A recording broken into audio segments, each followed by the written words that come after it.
ગાબડથી બાદરપુરા વચ્ચેનો માર્ગ થોડોક જ વરસાદ પડતા ગામથી સંપર્ક વિહોણું બન્યો।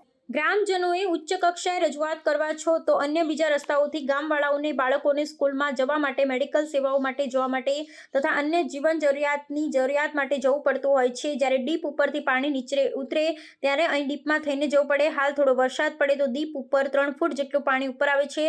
આજુબાજુના ખેતરોને મોટું નુકસાન થાય છે। તાત્કાલિક ધોરણે જો મોટા પ્રમાણમાં ઘરનાળું બનાવવામાં આવે તેવી લોકોની માંગ છે તો ગામવાળાઓને રાહત થાય તેમ છે। રિપોર્ટર જયેશ પટેલ, અરવલ્લી, માલપુર। છોકરાને સ્કૂલ જવા માટે તકલીફ પડે, જીવન જરૂરિયાતી લેવડ દેવડ બધી અમારે ગાબડથી થતી હોય છે એટલે અહીંયા જવા આવવાની બહુ તકલીફ પડે। સામેવાળું અહીં ના આવી શકે ને અહીંથી ત્યાં નથી જવાતું। માથાળું પણ અત્યારે હાલમાં વરસાદ નહીં તો અત્યારે આટલું પાણી જાય છે તો વરસાદમાં કેવી પરિસ્થિતિ થતી હતી અમારી એ જ કહેવું છે। સરકારશ્રીને આટલી જ નમ્ર વિનંતી છે કે આ ગમે તેમ કરીને આટલું અમારે પુલનું નિરાકરણ કરી આપો। આ ડીપનો પ્રશ્ન વર્ષો જૂનો છે અને વર્ષોથી ગામવાળા સહન કરે છે પણ વારંવાર રજૂઆત કરી, ઉચ્ચ કક્ષાએ કરી હોવા છતાં આ નથી બનતું। તો પ્રશ્ન એ છે કે આ બધા પુલ બને છે અને આટલા આ ગામના બધી વસ્તી ગાબડ સાથે તમામ વ્યવહાર જોડાયેલો છે અને મુખ્ય રોડ જ આ જ ગણાય આ ગામનું।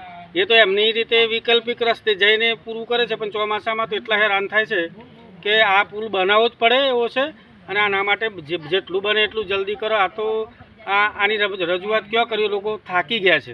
મારું નામ પટેલ રાકેશ કુમાર બાબુભાઈ છે અને હું બાદરપુરાનો વતની છું અને અમારે સતત ગાબડ જવું હોય તો ચોમાસાની અંદર આ જે વઘાનું જે પાણી આવી જાય ત્યારે અમારે ખેડૂતોના ખેતર બધા વઘાની પેલી બાજુ હોય, અમારે અવારનવાર ખેતરમાં જવા માટે પણ એટલી બધી આ પાણી આવે છે ત્યારે મુશ્કેલી પડે છે અને ત્યાંથી મજૂરોને અહીં બાદરપુરા આવવું હોય ખેતી કામ માટે તો પણ એમને બહુ જ મુશ્કેલી પડે છે। અવારનવાર તણાઈ જવાના કિસ્સા પણ બને છે।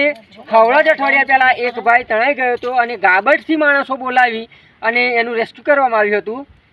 બીજા નંબરમાં અમારે દવાખાને જવું હોય, ચોમાસામાં બીમારી હોય આ તે તો અમારે બીમાર વ્યક્તિને લઈને જવામાં પણ બહુ જ મુશ્કેલી પડે છે અને આમ 10 થી 12 કિલોમીટર ફરી અને અમારે જવું પડે છે। તો અમે અત્યાર સુધી લગભગ છેલ્લા આઝાદીના 70 વર્ષથી તમામ રાજકીય પક્ષોને રજૂઆત કરી ચૂક્યા છીએ તો પણ અમારા આ ડીપ બનતી નથી। 2 વાર 3 વાર અમારે રોડ મંજૂર થઈ ગયો પણ આનું સર્વે કઈ રીતે થાય છે ખબર નથી કે આ ડીપનું સર્વે થતું નથી અમારે। તો હિંમતનગર પણ એવું કહેતા, ગોધીનગર કોંગ્રેસ વાળા એવું કહેતા કે મને વોટ આલે નહીં ને ભાજપ વાળાને વોટ આલે તો ભાજપ વાળા જોડે એવું કહેતા હતા એમ। પછી તમે ભાજપ વાળા જોડે ગયા? ભાજપ વાળા જોડે તો અમે 30 વર્ષથી ભાજપની સરકાર છે તો પણ અમારે આ ડીપ મંજૂર થતી નથી અને અવારનવાર રજૂઆતો કરી છે અમે, એક વખત નહીં લગભગ 50 વખત રજૂઆતો કરી છે અમે। કોંગ્રેસમાંથી ભાજપ કોંગ્રેસમાં જાય એની વેલ્યુ છે, મારી વેલ્યુ નથી એમ કે છે કે